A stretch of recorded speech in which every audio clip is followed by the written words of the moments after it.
Hello guys, in this video I am going to show you how to set the language in the AirAsia application.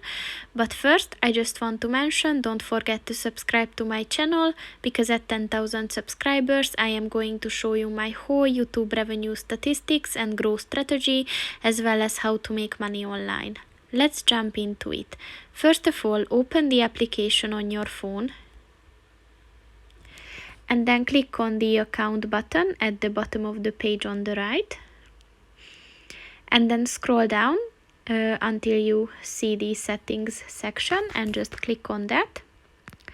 And then click on the language button. And as you can see, these are the languages that you can choose from.